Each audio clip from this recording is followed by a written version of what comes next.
All right. Thank you so much for joining Paige and I today on a special episode of the Cinema Club podcast.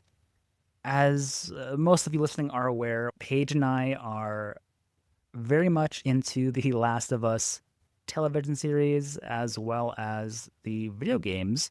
And we did have some very recent news in regards to season 3 of The Last of Us. Neil Druckmann and Haley Gross announced a few days ago that they are leaving the Last of Us television series. And they've both been heavily involved with The Last of Us just in general, but especially the television series. Neil, from my understanding, co oversaw at a minimum the entire first and second game. And then Haley Gross has been a main, if not the main, co writer on both, at least The Last of Us 2 and then both television seasons of The Last of Us. So both very closely tied with one another in the last handful of years when it comes to The Last of Us. And they both are working together on Naughty Dog Studios' new upcoming video game, Intergalactic, as well. And so, with that all kind of being said, it does come as a bit of a surprise that both of these individuals who, again, have worked very closely on the Last of Us story have decided to, I believe, even within maybe the same day, if not a day of one another, move on from the Last of Us television series. What are your thoughts here, Paige, on this new development? So when I first read it, I was shocked because he was a main part of the games and the show. So I feel like he should still be through Haley Gross as well, be a part of the rest of the season. But then I read comments and I read theories and everything. And then I started thinking myself, I was like, there has to be a specific reason. You don't just quit out of something that you're successful in and you're such a big part of. But I had a couple theories. I was like, one, he got too much backlash from last season because it was a hit or miss for some people, and there's a lot of negative comments about the show. Sure. Two, they're secretly starting to write something else, even though they're saying they're going to be working on Intergalactic and the new game or whatever, but maybe they need the time as well to start up a new project. Who knows what that could be? I'm thinking a little something, but I don't want to get everyone's hopes up.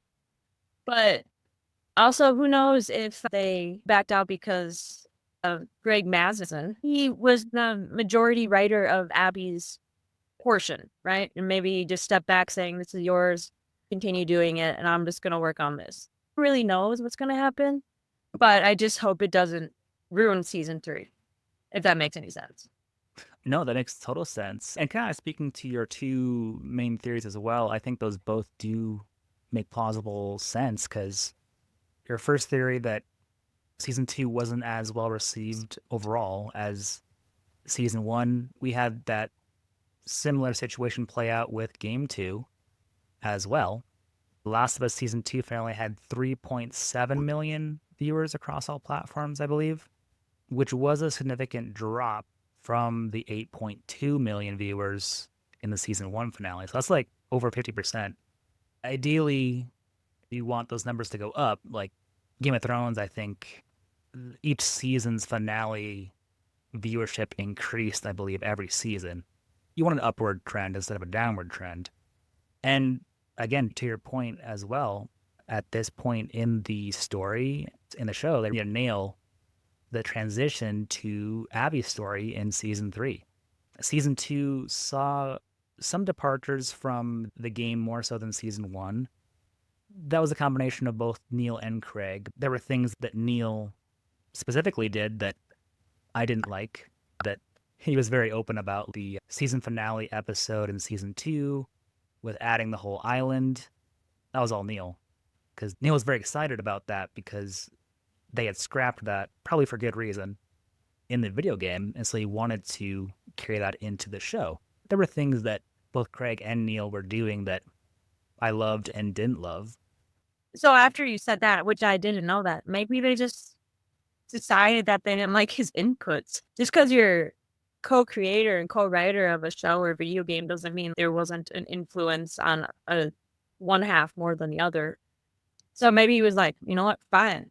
You didn't like that? I'm just gonna step back. You can deal with it. It could be because even in season 2, we had different versions of Ellie depending on the episode a bit.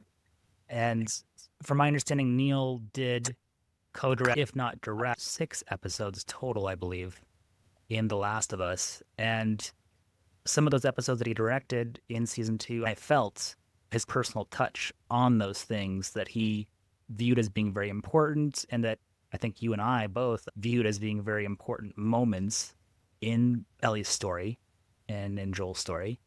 And so I appreciated that aspect. But again, we had Craig's version of Ellie sometimes where she's a little bit more still teenager esque. I'll put it that way. And then we had Neil's version come out at times where she was a little bit more like the game version. And so I'm wondering at this point, at this kind of crossroads when it comes to moving forward with the Last of Us television series, now that Neil has departed, what kind of version of Ellie's character are we going to get with, at least currently, Craig really fully now having creative control? Not that he didn't before, but without the input of Halley and Neil moving forward in the show. That's interesting information. I knew that he directed in certain episodes and such, but like after you say that their characters changed, I could see it in my head per episode Yeah, okay. on a certain thing. So you're right. Like, what is season 3 going to have to offer if it's only one like main influence on it? And what type of Abby are we going to get? Those are some good thoughts to think about. And yeah, it's crazy how someone can be so a part of something and then just dip out like at the last moment before they start filming. It's always curious on why. Like people can come up with these theories, but who knows? Because I would have figured if this had been the plan, that when they announced season 3 back in April, that somewhere more closer to that timeline, we would have heard that Neil and Halley were departing at that time. So it definitely does come across to me, at least, as a very sudden development. And I don't know if Neil's, hey, I've been sharing my input. Maybe that isn't being received as well as I was hoping it would.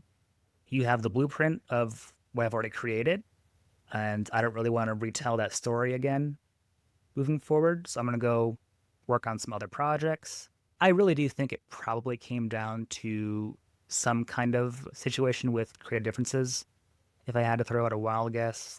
But it does sadden me and concern me a bit just because there's so many television series that have succeeded that are based upon a story in a different material, such as Game of Thrones or The Handmaid's Tale. Like those television series benefited a lot from the authors of those books being heavily involved with the television series. And I would say overall that I personally think that The Last of Us show has benefited from Neil and Halley being pretty heavily involved with the show. At this point, if you look on the internet, of course, there's people freaking out. Like season 3 is completely doomed at this point. Or people are like, oh, okay, it's just going to be more potentially in line with Craig's vision of the story, which, again, I have mixed feelings about it.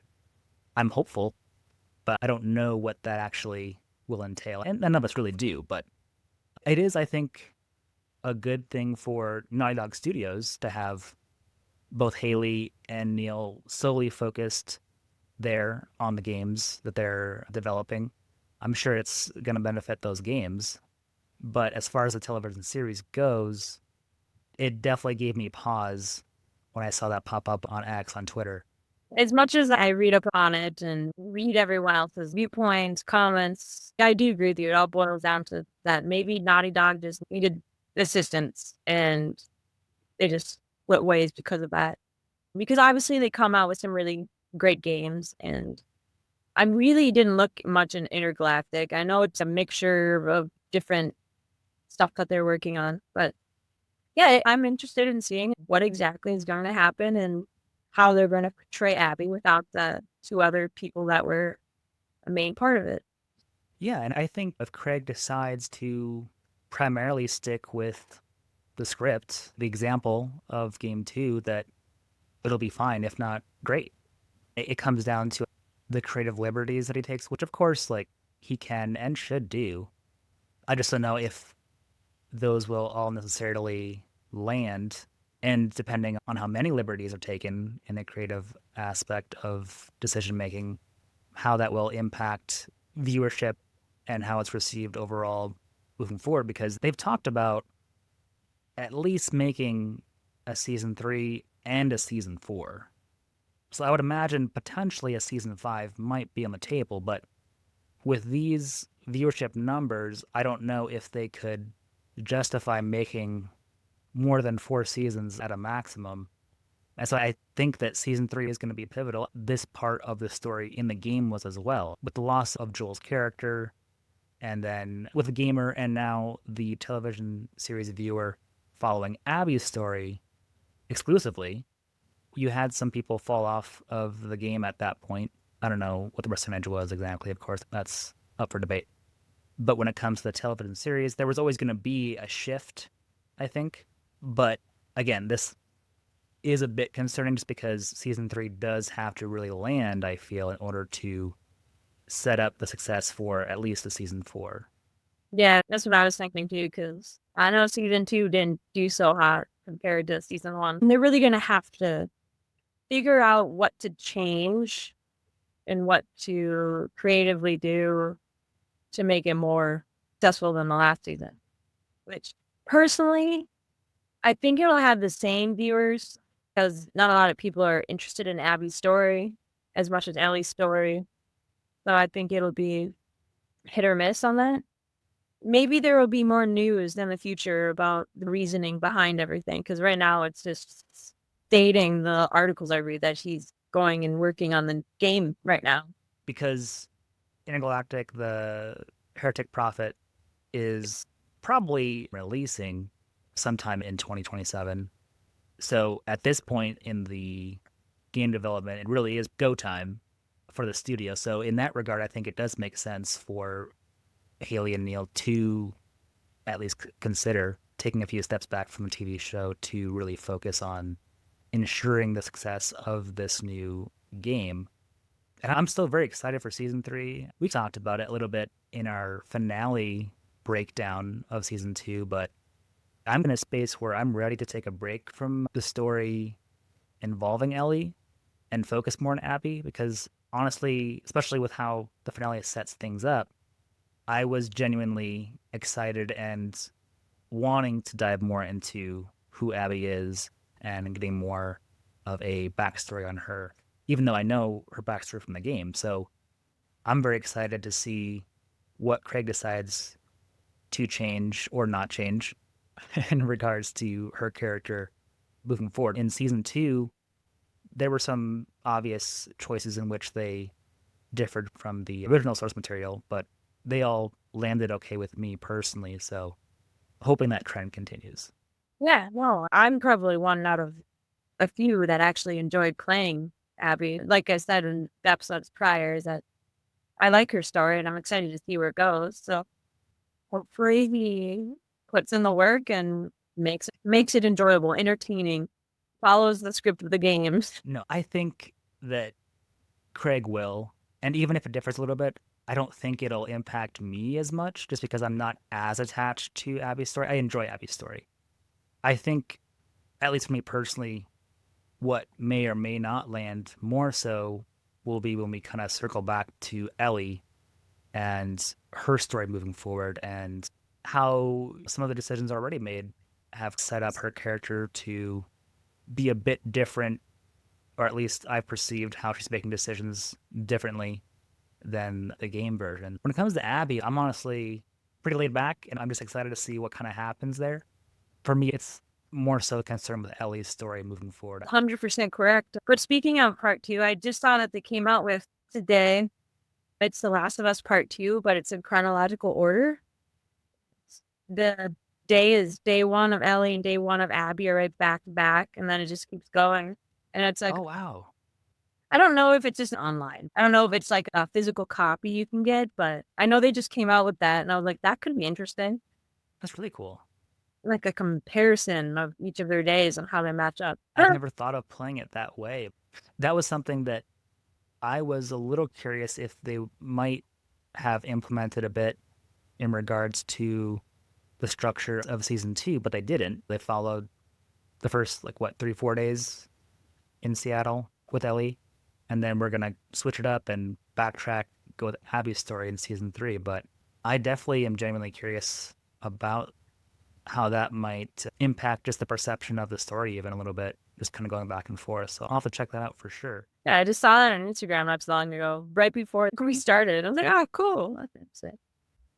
Let me actually pull up an article right now and let's just take a look at an overview on what this actually is. I am on IGN.com. The Last of Us Part 2 developer Naughty Dog has surprised fans by releasing a chronological experience option that reorders the game's storylines into a linear narrative. The Fresh mode, available as a part of a free update today on PC and PlayStation 5, shuffles Part 2's nonlinear narrative as a fresh option for season players.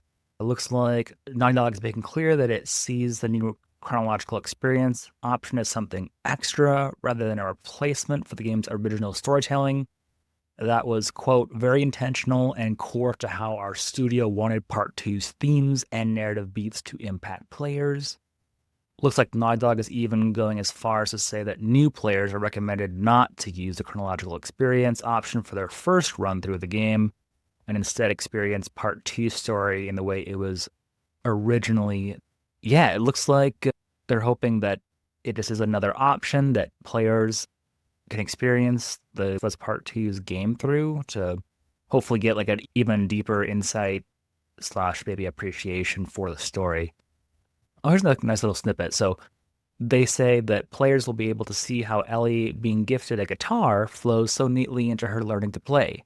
For example, while their journey through Seattle will showcase the fascinating parallels between Ellie and Abby's crisscrossing journeys, you'll see just how close they come into running into each other, how their actions impact each other, and more.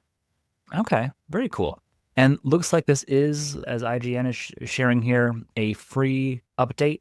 So as long as you've purchased the game, whether on disc or digital previously, this is a free update you can download for the game. Thanks so much for bringing that up, Paige. That's actually really cool. Now I really want to go and play this game again, just to play it in the chronological experience option. Anyway, jump back into our main topic. Hopefully season 3 has smooth production moving forward here. I would imagine that Druckmann, they're definitely fully focused on Intergalactic, the Heretic Prophet, and any other unannounced games that Neil is stepping into more of a producer role on. I would imagine that this decision came shortly before they're about to start writing for season 3. So if anything, season 3, as far as the writing, should be completed and ready to go, I would imagine, by the end of this year, hopefully, so that it can be filmed and hopefully we'll get the third season sometime in 2027, hopefully earlier rather than later, is what I'm hoping. And maybe we'll get like 10 episodes instead of 6 or 7. Yeah, who knows? Hopefully make it smooth and make season 3 worthwhile.